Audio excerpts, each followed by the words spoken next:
Hello and welcome to Capital Ideas TV's Legalization Live special.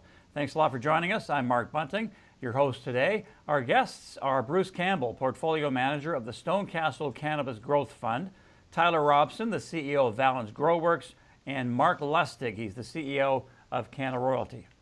Now you can ask your questions by putting them in the the comment section on the right-hand side of our YouTube page. You just have to type it in there, and we'll try to get to as many as we can. Now, we'll get to Bruce Campbell in a moment, but first up, though, an overview of the supply-demand situation for cannabis.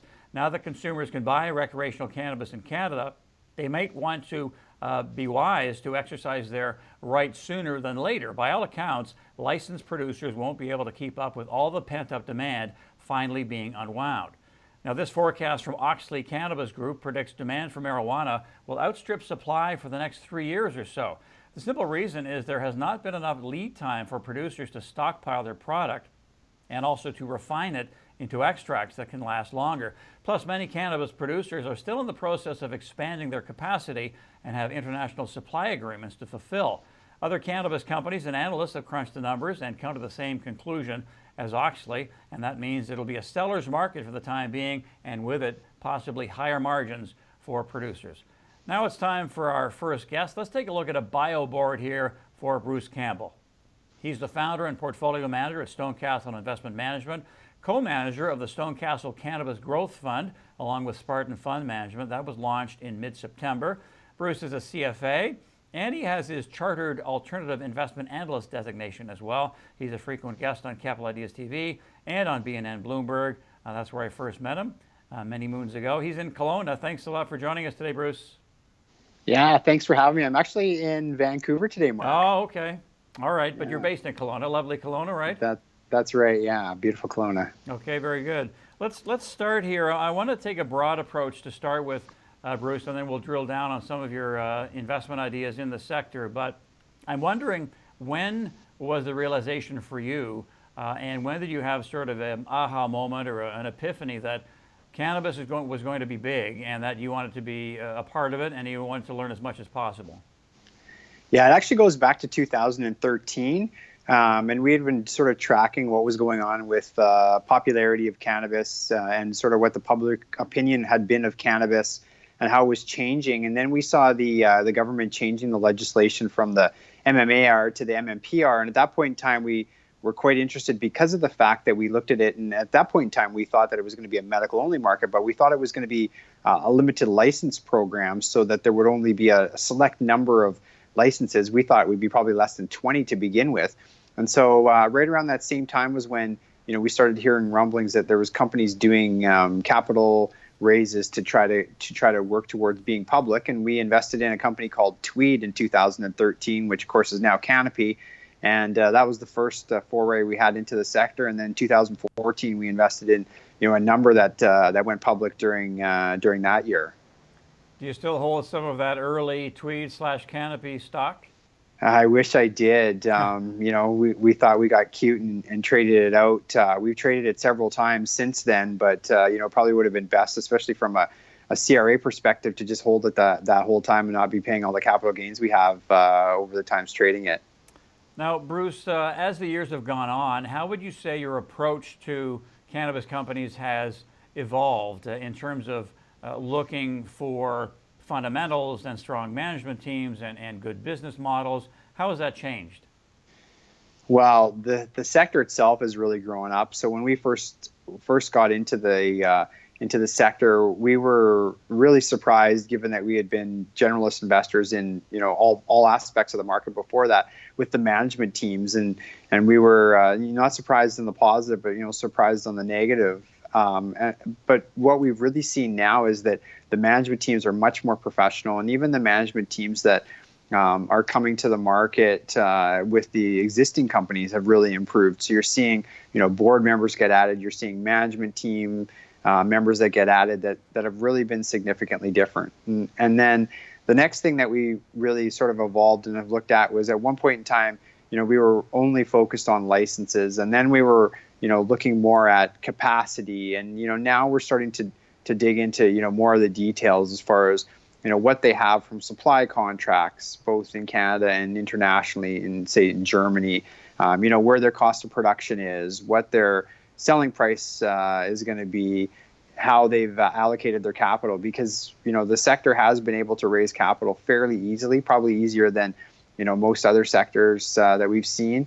And so as a result, we have to monitor that carefully to make sure that they're allocating that capital properly. And now we're starting to get into that point where revenue earnings are really going to start to matter. And we think that that's going to be sort of a big part of what most analysts and investors are going to focus on over the next year. So you gave us a sense of some of the factors you look for in a company. What are some of the red flags that investors need to look for, and that you look for when you're visiting some of these firms? Yeah, so we see so many deals now. It's crazy how many new deals we see in a given week. And probably one of the first places that we go is when we get their investor deck, we just flip right to the cap table and we take a look at how many shares they've issued themselves and at what price. And it's shocking how many of these companies have issued shares to themselves at fractions of a penny only months before they're coming to us and looking for us to invest at much higher prices. So that's the first place we go to. The second is we really look at the management and who's behind it and what their experience has been in the past, both dealing in a regulated environment, but also in a high growth business where they've been able to manage that growth and do so in an efficient manner. As I mentioned before, the amount of capital that's been thrown at the sector and how easy it's been for a lot of these companies to raise capital has made it so that they're not probably as diligent as we think they should be in raising and managing that capital. And so, that's the second thing we look for. And then obviously the opportunity in their niche. So, it's gone beyond people who just can grow, but we're looking for people who have some type of specialty, be that in, growing or in manufacturing products or in other areas that are going to be high margin and going to give them an edge and a lead over, all of the competition that's out there fighting for the same dollar. So Bruce, here we are, recreational cannabis legal in Canada as of midnight last night, Eastern time, I guess it was. So how do you see the sector evolving over the next couple of years, and what are some of the key trends investors should look at when they're trying to assess where to put their money?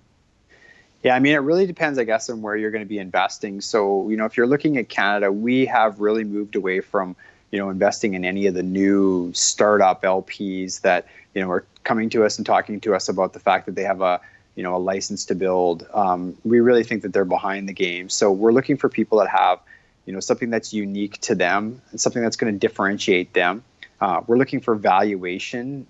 That's very difficult here, but certainly you can drill down and look, sort of beyond the top 15 names to find valuation that looks attractive. And then obviously we're looking internationally as well. So we think that, companies in Canada who have the ability to operate internationally, and we also think that, U.S. and foreign companies that are listing in Canada are also opportunities. We're going to throw in a question here from one of our viewers/subscribers, and he's asking about whether you think that now that cannabis is legal in Canada, do we see a shift, and you touched on it there, do we see a shift into U.S. companies? Do you see a rotation? Is it happening already? Yeah, it's already happened. We've been focused for about a year now on some of these multi-state operators in the U.S. You've seen a number of them come public over the summer. You're going to see a number more come public over the next several months. So there is a fairly big shift into the U.S. The U.S. investors are really clamoring for stock in companies, and you've seen that with the Canadian companies that have listed in the U.S. and what it does to their multiple and to their trading volume. So we've already seen a huge shift into the U.S. The thing in Canada that we think there's going to be an opportunity is really when we get the regulations around the extract market and what that means for companies in Canada. So we think there's going to be some great opportunities in Canada for companies over the next couple of years when we get those regulations out and we know what they are, and then also for them to operate in that environment. You're watching Legalization Live on Capital Ideas TV, and we're talking to Bruce Campbell. He is the portfolio manager of the Stone Castle Cannabis Growth Fund. which launched in mid-September. And he was talking about the United States market and extraction there. We have Mark Lustig, the CEO of Canada Royalty, joining us shortly, and also the CEO of Valens GroWorks, Tyler Robson. He's in studio right now, waiting to come on, champing at the bit. Speaking of extraction, they're big into that, and that's their game plan. All right, so let's get to some ideas here. I mentioned Canada Royalty. I know you like it, you own it. Canada Royalty is specifically focused on the California market, which is huge comparatively. So what are the factors that compel you to own this one? Yeah, so I mean, if you look at just from a pure market size, the California market is, they estimate it to be about $11 billion. So even when Canada becomes fully up to scale, which most people don't expect for a couple of years, it's not even going to be that size. So I mean, that's obviously one impact, is just the sheer size of the California market. But the second is Mark and his management team's focus on brands. And we know that in the consumer packaged goods section of any market, that's really where what really differentiates people is the brands. And so right now there's such a focus on production of flower and not really on brands that Mark and his team have taken a completely different approach, and they've looked at acquiring brands and have people that already have existing market share and are going to where, as Wayne Gretzky says, where the puck's going to be, as opposed to where it is, to build their company. And they've done a fantastic job of putting a portfolio together, and you'll start to see a huge ramp up in cash flow over a few years.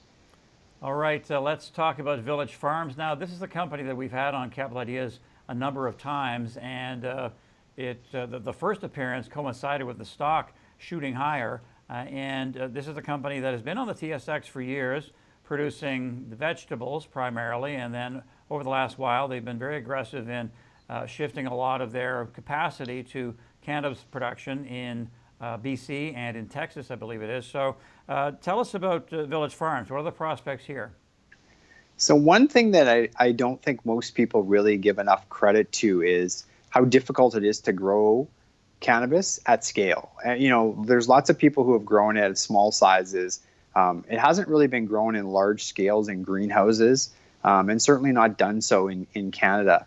And so you really want people who have growing experience and who have the ability to pinch every single penny so that they can grow and maintain their business. And that's what the Village Farms team has done on the vegetable side of things. That's a very small margin, high volume business that there's no room for error. If they lose a crop during a season, then that wipes out their whole profitability for that year. And so switching over to cannabis, they have that expertise. Plus, they've got a whole lot of history. So they know all the environmental factors that have gone into the area around their greenhouse over the last 20 years because they've grown other vegetables there. So they know exactly when the sun sets and when it rises and where the wind blows from, and all those aspects that aren't really thought of. They've also been in the business long enough that they know sort of all the tricks of the suppliers. So they know, hey, it's a waste to buy refracted glass because they've tried it and they've wasted money on that and they're not doing it again.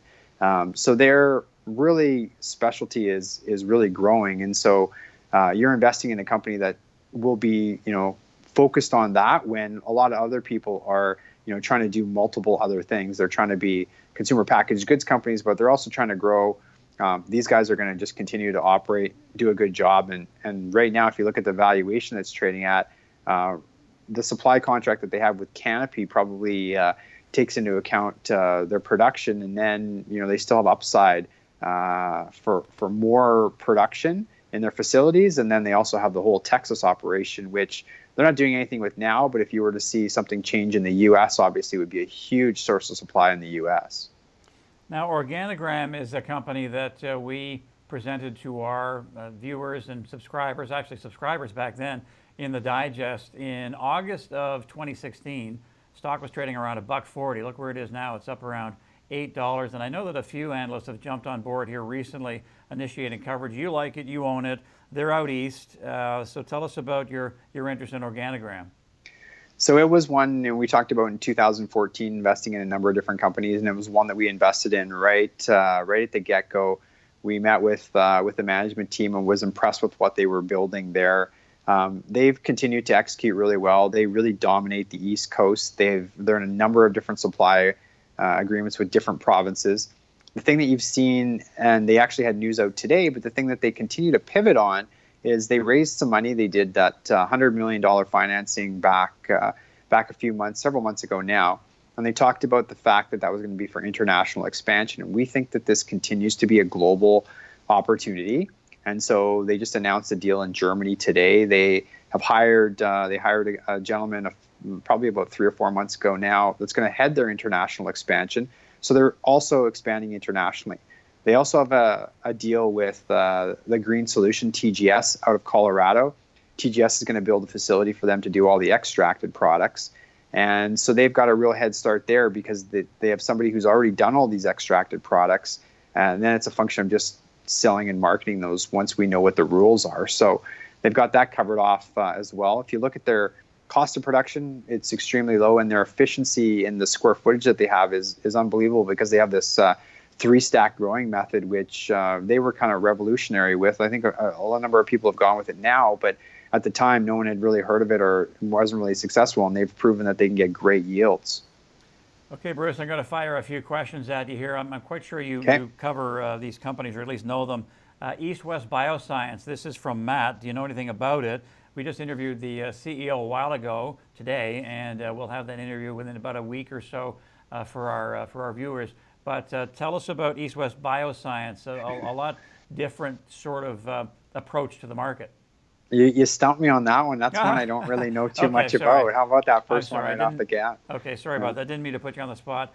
They're actually, well, it's because they're transferring. I believe they're doing a reverse takeover, and they're changing the name to East West Bioscience. They have supplements, and it's all hemp-based, but they're switching to, not switching, but it's going to be complementary with CBD. So they have a lot of products on the shelves already across Canada, and they're an interesting company. So we'll know more about them as we go along.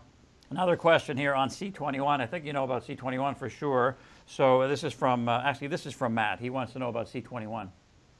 Yeah. So C21's an interesting company. It's a multi-state operator and kind of flying under the radar right now.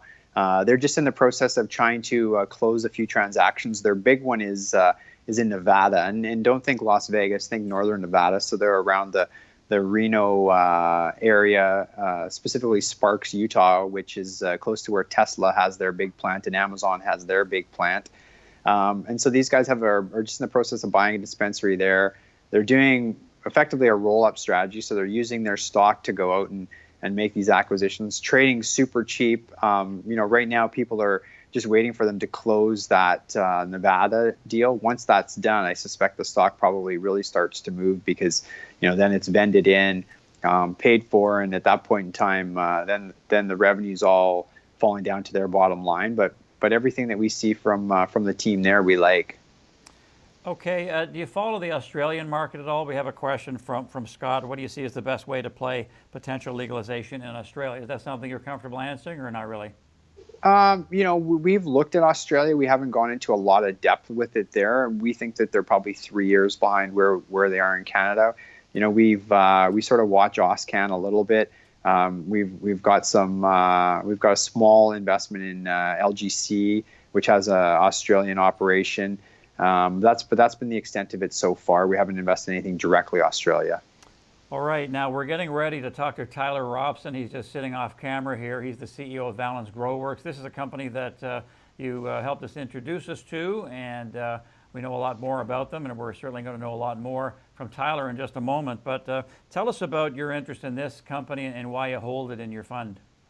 Yeah, so we talked about kind of specialty companies and people that have expertise that's outside of the normal that everyone has, and really that's what we found with Tyler and his team is their ability to produce and their knowledge of the extracted market, which we think is going to be huge. So, it's one thing to grow, and everyone's focused on that, but at the end of the day, this is going to be a value-added product. It's going to be a consumer packaged good product, and they really focus on that, and they're doing some things. I've been there a couple of times, and one of the times I was there, they were showing me, just some of their secrets of the trade that they have from experience that makes things more efficient. And it's something that I've never seen in any other extraction facility. And it's a problem that other people run into, and yet these guys have solved it and got their way around it.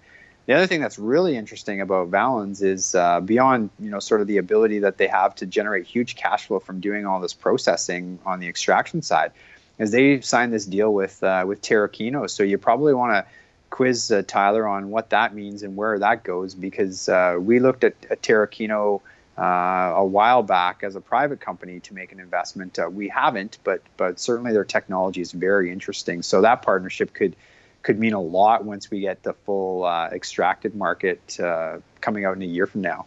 That is definitely on my list of questions, Bruce. You're a real authority on the sector. You've been covering it for a long time and investing in it as well. Always enjoy talking to you. Good luck with the Stonecastle Cannabis Growth Fund. Investors want to check that out. Thanks a lot for your time today. Yeah, thank you very much for having me. Good luck with the rest of your show. Great. Thanks a lot, Bruce. Bruce Campbell. Now, before we get to our next guest, we want to remind you of our main mission at Capital Ideas, which is to bring you investment ideas. We essentially provide you with million-dollar research for an affordable price. The smart and talented people who produce investment research are paid millions of dollars combined. We then pay to access and curate that research and present you with the best, most actionable ideas in our weekly Capital Ideas Digest. For a limited time, you can get 25% off the regular price. You just have to go to capitalideasmedia.com to take advantage of that offer. We've got Tyler Robson standing by. He's the CEO of Valens GroWorks. Stay tuned for that. You're watching Legalization Live on Capital Ideas TV. We'll be right back.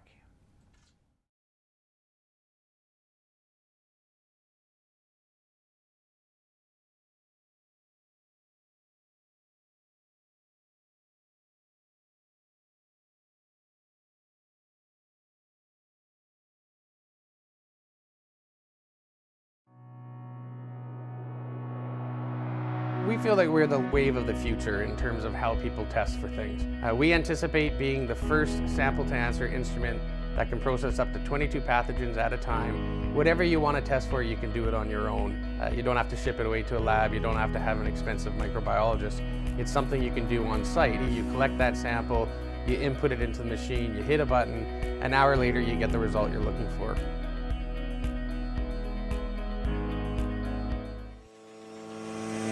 RavenQuest Biomed is really three things: innovation, science, and opportunity. Orbital gardens are really cool technology. We've now converted them to the point of which the plant rotates around a center light. What we have done is created the control technology and changes to some of these gardens which allow for more nutrient impact into the plants.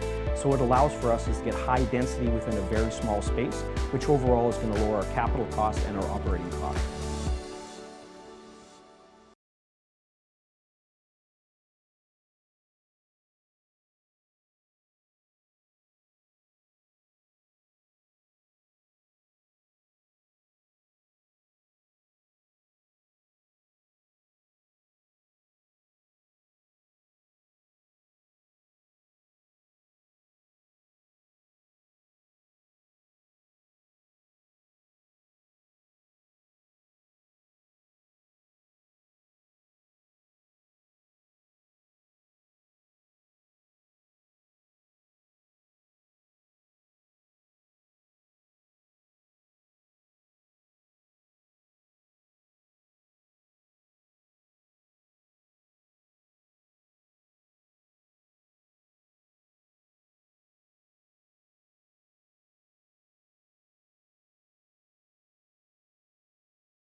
You're watching Legalization Live on Capital Ideas TV. Put your questions for our guests in the chat section on the right side of our YouTube channel page, which you're watching right now.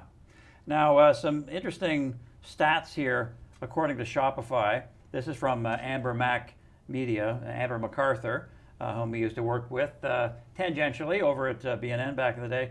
She says that this is from Shopify. Shopify hosted cannabis sales websites are taking 100 orders a minute on the first day of legal sales. And that's actually from Mobile Syrup, and Amber Mac noticed that. So thanks to her on that. She put that in our chat, and you can put in facts and figures and questions as well. Now, Canadian cannabis producers have not been caught off guard by the rising demand for extracts. Data from Health Canada shows just how much they've started to covet them. Now, this is a snapshot of how much cannabis oil licensed producers have. Well, not that exactly. We'll get to that in a second, but that picture there. They've been dishing it out to their clients. The total volume of cannabis oils released into the market was about 2,000 kilograms in April of last year, and that figure has steadily been climbing ever since. By the start of this spring, oil volumes for sale had doubled to more than 4,000 kilograms. They've continued to ratchet upward in the past 6 months.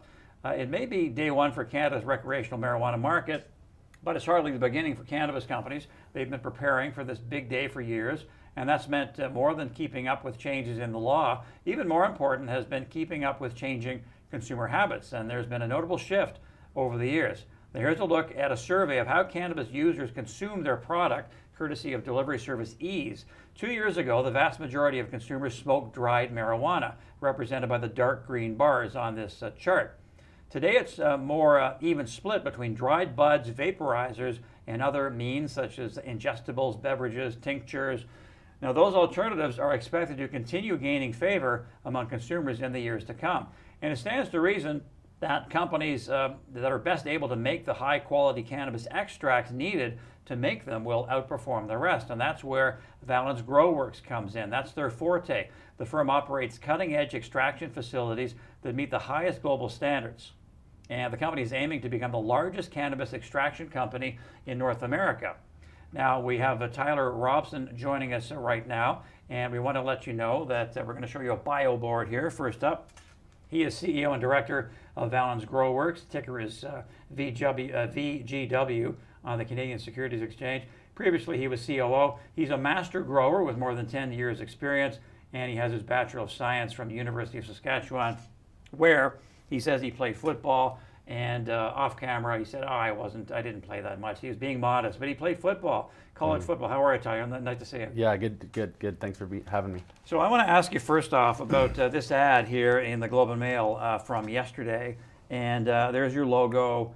That's you in the background, right? It is, yeah. Looks like you. Yeah, for sure. And we've got the catchphrase is at Valens, it's personal. Tomorrow it's personal. Tomorrow meaning today, and you've got the thumbprint there. So what does that mean? What does that signify? So we believe cannabis is personal. It's not a corporate event. It's basically personal for every individual that uses it. They use it for different purposes. So what we're really trying to get rid of the corporate stigma and really tap into the consumer branded products and helping people educate themselves on what cannabis can do for them and really opening up to diverse products for them, essentially. And this thumbprint, is that sort of a something that you'll keep going with the company? Yeah, that's something iconic. That's exactly exactly what it is. So it's basically coming out of a branded product revenue based on the thumbprint, because each individual's thumbprint is unique and personal. So we're really tapping into that marketing scheme and going after it's personal for sure. Now, I said in the intro that you're saying that you may have the largest footprint, or at least you have ambitions to have the largest footprint in extraction in North America. Mm-hmm. How do you get there? Expansion. We're just expanding our extraction capabilities and really diversifying our types of extraction, whether it is an alcohol-based or CO2 or even something more downstream like a terpene extraction. So we do plan on being the largest extraction company in Canada, if not North America, very, very shortly. Would you say that you're unique in that you think you can scale extraction and that could be attractive for other companies? Absolutely it is. Yeah, we can absolutely scale very, very easily. We already have the facility built out to expand, so it's just a matter of time until we bring in more machines.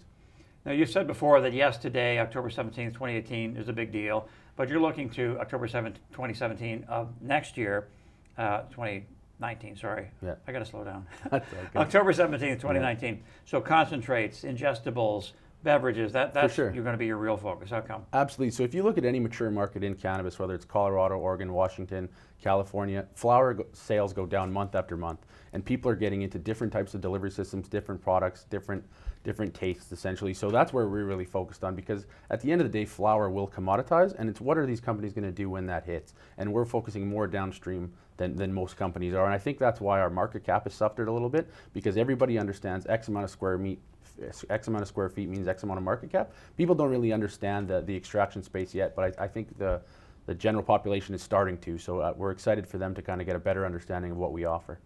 Now, one big story lately, of course, has been the Canopy growth and the investment from Constellation Brands, big beverage company. For sure. Bruce wanted me to ask you about, and I was going to ask you anyway, about Terrakino. You've bought them and their IP. Yep. And this has a lot to do with CBDs being water soluble, correct? Absolutely, yeah. So as a company, we looked at over 70 different products in the US where people have actually taken an idea to a consumer product. So we visited multiple companies, we looked at different products, and actually tried to understand who had a sustainable product that they've taken a product to market and actually truly been a water soluble product. And that's where we found Terrakino, and we truly believe they are by far the best in the beverage sector. And I think numbers speak for themselves. They're number 1 and 2 in Washington in beverage sales right now. Their number 1 product is called Happy Apple. So whenever anybody can take an idea to a consumer-based product and actually have the support of the consumer, I think that's a win at the end of the day. And that's why we went and did the deal with them. That's why we brought their IP, technology, and branding to Canada to really develop it up here. What kind of beverages do you envision putting out there? To be honest, we plan on putting out everything. If you really look at different delivery methods and being disruptive, some of the big alcohol sectors, we plan on having sports recovery drinks. We plan on having smaller ones, whether it's a 5-hour energy, and even like you look at Coca-Cola coming into the sector. Who can actually put a water-soluble or water-compatible product on the shelf that has shelf life studies, and not only that, an accelerant and a decelerant is absolutely a game changer for the whole sector. Now, you have your master's in science, and you're a master grower for over 10 years. Sorry, you want to correct me there? I don't have my master's, I just have a bachelor's degree. Bachelor, okay, Bachelor of Science. Well, let's just say you do. Perfect. Master grower. So tell us about what you think the secret sauce is at Valens GroWorks. What differentiates you guys from other companies? Quality and actually being realistic about expansion plans. So we're not a big footprint. We don't want to be. To be honest, Bruce Lynn said it best. As soon as you add a 0 to scale, it changes everything. So we've remained very small and very quality, and actually building a fundamentally sound company rather than actually expanding all over the world, essentially. And what are your plans with greenhouse growing? We plan on doing some, but again, we're not going to be a very big cultivator in any way, shape, or form. Our backbone is extraction. That's where we plan to kind of live. We want to throw in a question here about Canopy growth. This is from one of our viewers.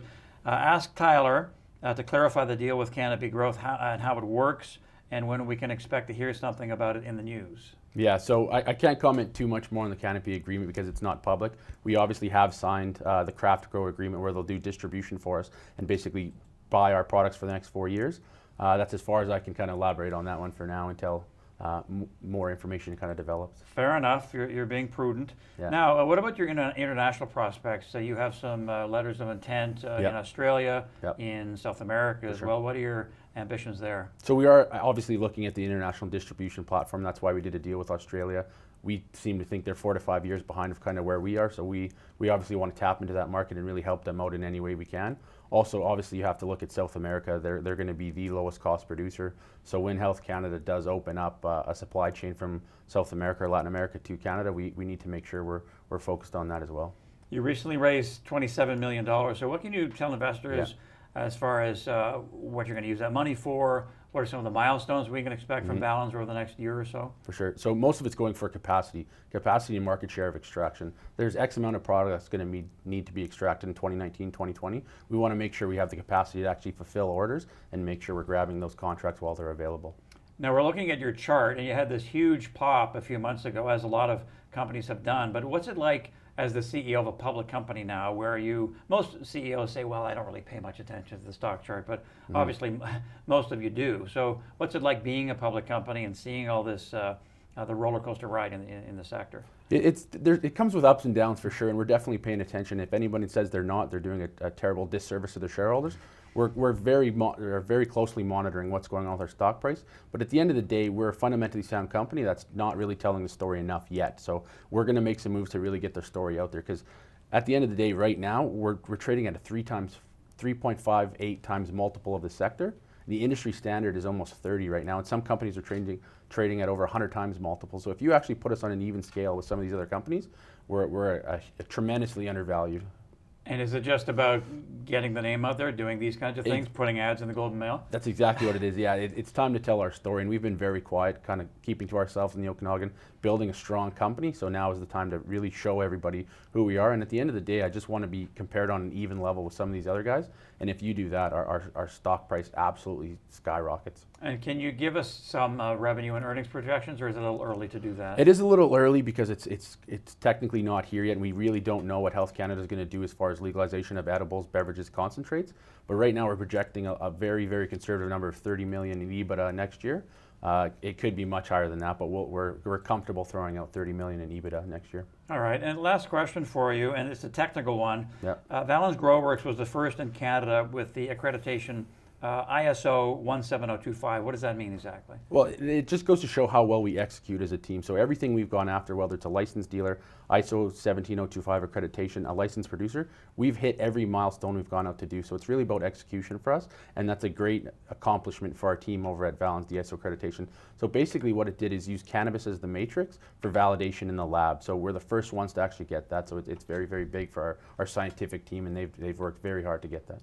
Thanks very much for coming in, Tyler. Appreciate it. Thanks for having me. All right, Tyler Robson, he is the CEO of Valens GroWorks. Now our next guest is standing by, Mark Lustig, the head of Canna Royalty. A reminder before we get to that you can get 25% off the regular price of the Capital Ideas Digest.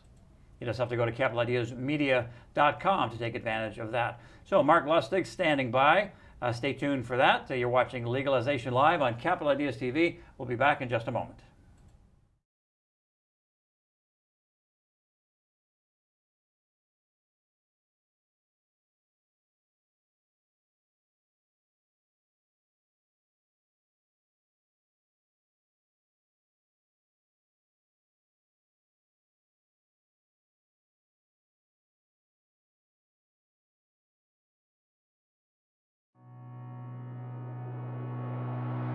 We feel like we're the wave of the future in terms of how people test for things. We anticipate being the first sample-to-answer instrument that can process up to 22 pathogens at a time. Whatever you want to test for, you can do it on your own. You don't have to ship it away to a lab. You don't have to have an expensive microbiologist. It's something you can do on site. You collect that sample, you input it into the machine, you hit a button, an hour later you get the result you're looking for.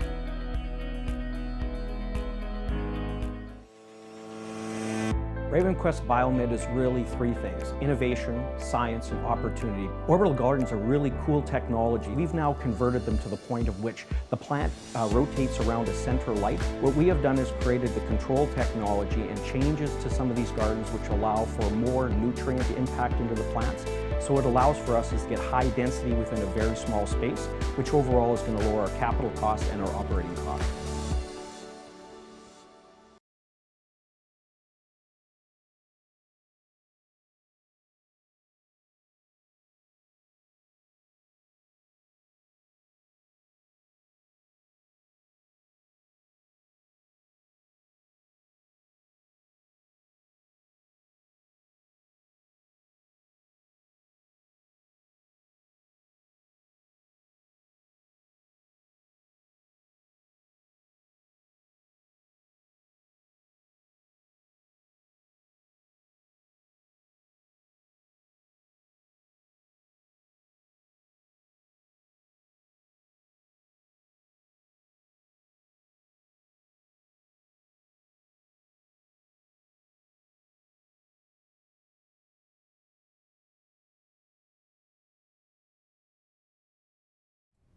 You're watching Legalization Live on Capital Ideas TV.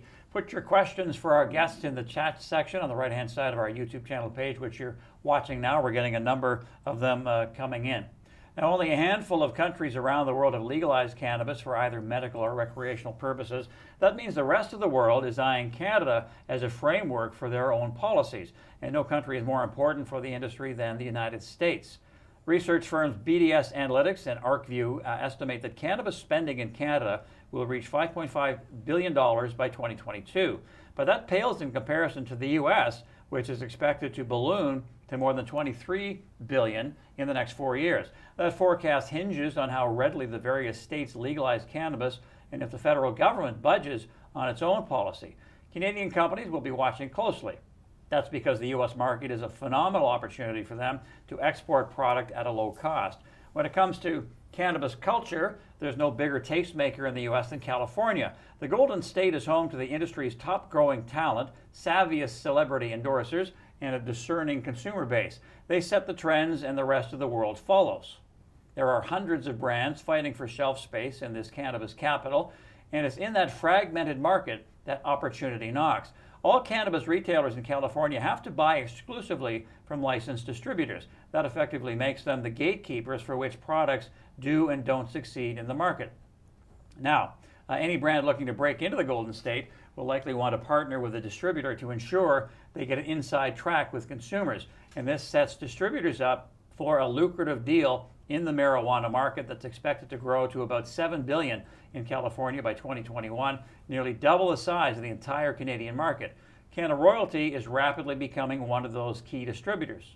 That's thanks to some shrewd acquisitions. The company has also partnered with and purchased a number of top-tier cannabis brands operating in California. As a result, its revenue is poised to exceed $100 million annually and place the firm in some exclusive company. Canada Royalty CEO Mark Lustig is here to tell us all about it. Let's take a look at his bio board. He's chairman, CEO of Canada Royalty, the founder as well. He's also the founder of Cannabis Royalties and Holdings. He was the head of capital markets at Dundee Capital Markets for a long time, and he has a Master's of Science and an MBA from McGill University. He's here with us right now. Hello, Mark. Nice to see you. Thanks for having me. Well, I'm going to take a breath there. Don't pause. That was great. Yeah. You did a great job. Good. Thank you. Yeah, Thank I thought we wanted to get a little information on the market first. So characterize the California market for us as you see it. Well, it's huge, and it's a lot bigger than the Canadian market. And our experience so far has been it's a lot better place to be a cannabis company. And the reasons for that is that ultimately our view of the cannabis market is it's going to come to the consumer and branded products and people who know how to make branded products properly and also sell them. And there's probably not a market in North America that the consumer is more demanding or discerning than the California market. So we found it to be challenging because of how sizable the expectations of the consumer are for great products, but there's no better breeding ground for a cannabis company. If you can do it well in California, you can drag and drop and go and do it in a whole bunch of other places, including Canada or other states in the U.S. So around 2014-15, you decided you wanted to get into this sector, and you touched on some of the reasons there, but you had the chance to come to Canada, start something here. Why California? Well, first of all, when I started Canada Royalty, it was really two foundational theses. One was give investors access to more than Canada. So I think I was probably one of the first investors who was making qualified transactions and investments into the U.S. market. And the other was to avoid cultivation. At a very early stage, Canada Royalty wanted nothing to do with cultivation because it's no truer today. I think that is a commodity business.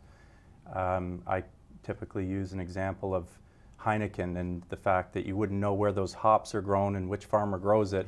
Cannabis brands are no different. You will not end up knowing who grew your cannabis or where it came from.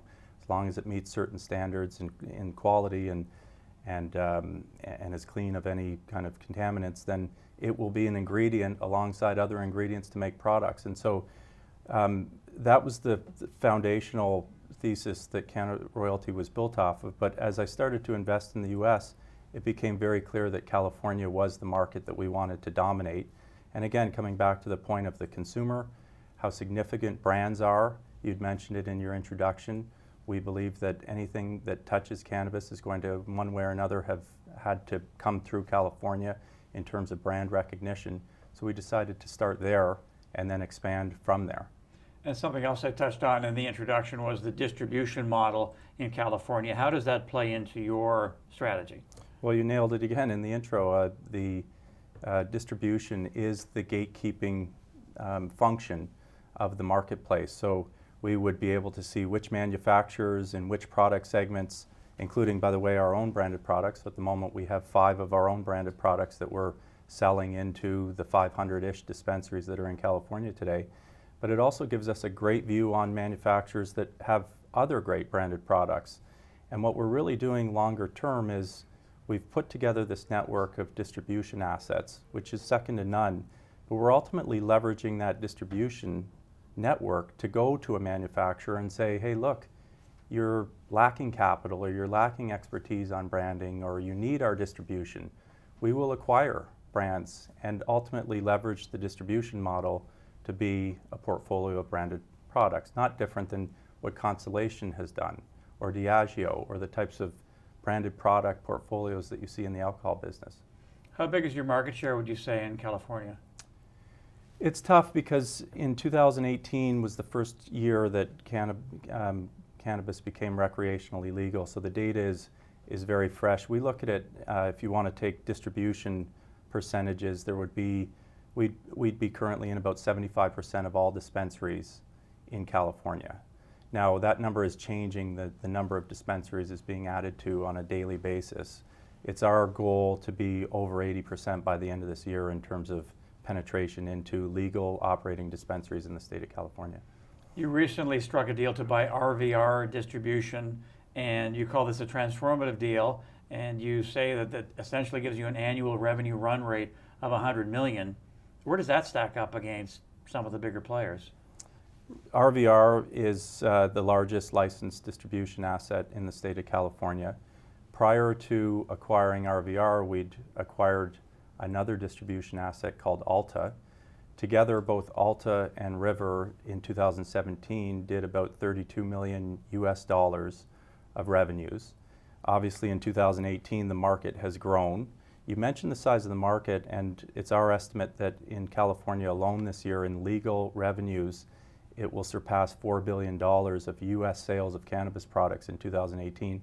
So clearly we would look for the 32 million US that was done in 17 by those two assets to grow. Then you convert that into Canadian dollars, and the two assets together has now formed, and I'm talking about both Alta and River, the largest distribution platform of licensed distribution in the state. So having said that, I understand that the market is still quite fragmented, dominated by a few large players, but then a whole bunch of other ones, something like 175. So is your plan to continue to consolidate that and to be an acquirer? There may be 1 or 2 other distribution assets that we could acquire. The number is accurate, 175, but that takes it down to a guy with a backpack who wants to bicycle around products and got a license.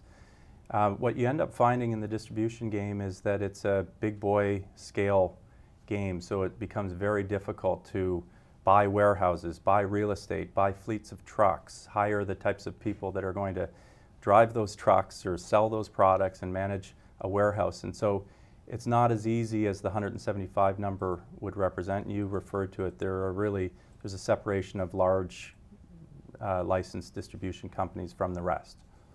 Let's throw in a question here from one of our viewers. You're currently on the Canadian Securities Exchange. Are you planning to uplist to the Venture or even the TSX and maybe a NYSE listing?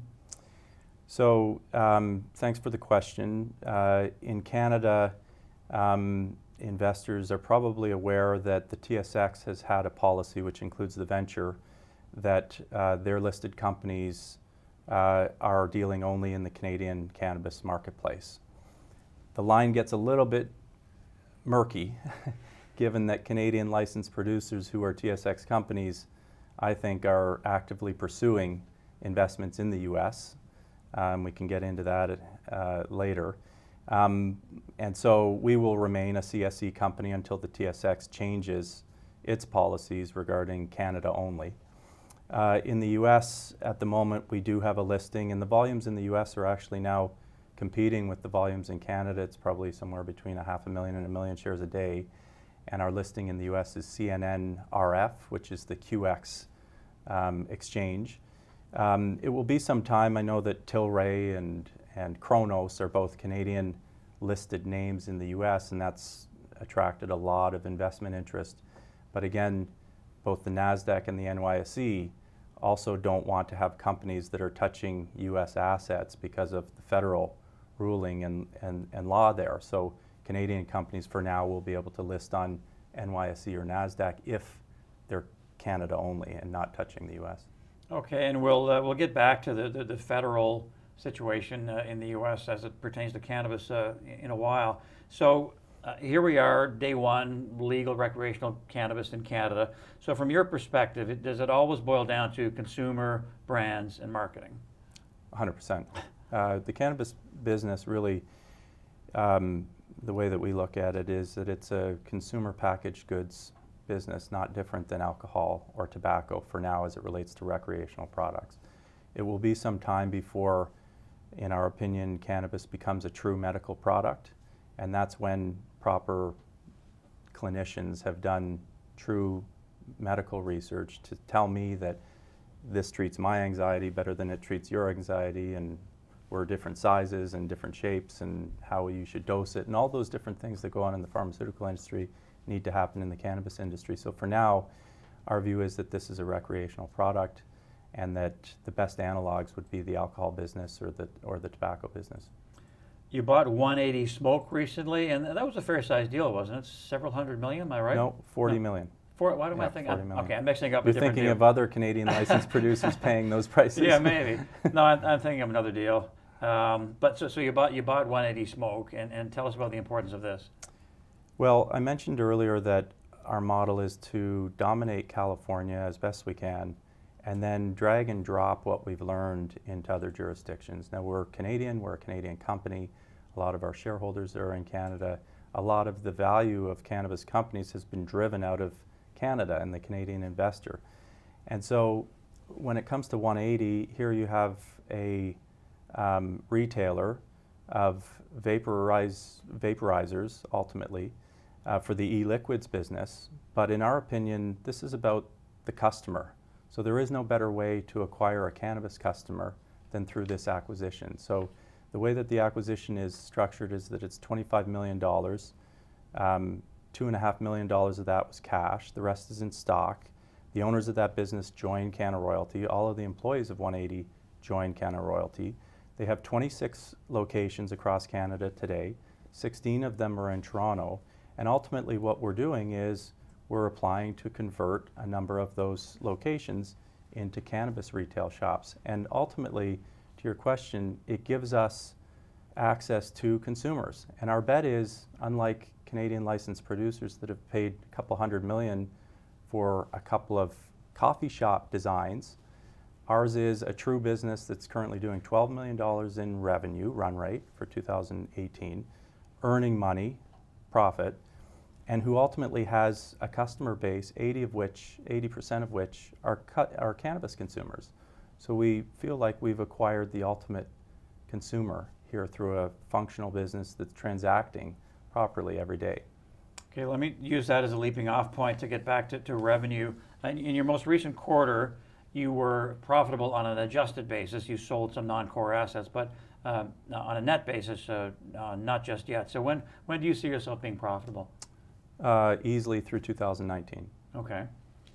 And now you've been touching on Canada a little bit. Let's compare the two markets. And I know we were talking off air that this is where you may get controversial, but well, we love the controversy, so bring it on. So where do you want to go here in terms? You're talking about valuations of the big players, the big obvious ones, Canopy and Aurora, compared to you. Your current market cap is what, under 300 million roughly, or around there? It's 600 million. Jeez. We have 80 million shares fully diluted and trade around $8. Okay. So compare and contrast then. Sure. So, I mean, Canada, again, to us is a market. The fact that 10 provinces govern over distribution is a problem. The size of the market, in our opinion, is solid, no question about it. I think it's going to be a great market. I think some of the leading cannabis companies are going to dominate the market, which also makes it very challenging for probably 80–90% of the other companies who are basically just cultivating cannabis and now trying to figure out how to make a product to get it into a consumer's hands. And so, you know, if you want to compare and contrast Canada Royalty as it relates to other companies, we look at ourselves as creating this distribution network in the world's largest cannabis market, learning from that experience in the form of understanding a consumer, understanding how to make a sale, understanding brands, telling our investors that we're going to expand that knowledge from California into Canada through 180 Smoke and acquisitions like that, or maybe it will be Nevada, which is an attractive market for anyone who's in California. 50 million people go to Las Vegas every year. Half of them are from California. So you start talking about brand recognition and brand pollination into other markets. That's where we feel we have great visibility on the investments that we've made and the assets that we've been building. So you bring it back and you compare here Canada Royalty, a leading company in the largest market with a $600 million market cap. We've got more than enough cash. We've, I think, done our financings and the sales of assets to the benefit of the shareholder. We're actually in the process of executing a buyback of our shares at the moment, which I think we'd be the only company who'd be doing that. And you compare us to pick the Canadian licensed producer that there are probably 15 to 20 of them have now more than $1 billion market cap. Some of them deservedly so. Canopy and Constellation is out of sight in terms of how solid that company is, and some of the other ones. But we look at the comparative investment opportunity and think if some of these companies trade at $2 and $3 billion and they're exclusive to Canada, which we don't think is as sizable a market as people think, it certainly doesn't compare to California and isn't in the areas that we think pays off, so including distribution and manufacturing of branded products, that it's just a matter of time before investors figure out that's an opportunity compared to the rest of the group. Okay, Mark, a few more questions for you here. You say you're an under guy when it comes to looking at the U.S. At the federal level and whether that country will legalize marijuana sooner rather than later. You're saying it's going to be sooner. Why do you say that? Look, this is a winning issue. Politically, this is a winning issue. The support for cannabis has never been stronger, and that's by polling data both in the Republican Party and the Democratic Party. Say whatever you want about the current administration, they understand how to win elections.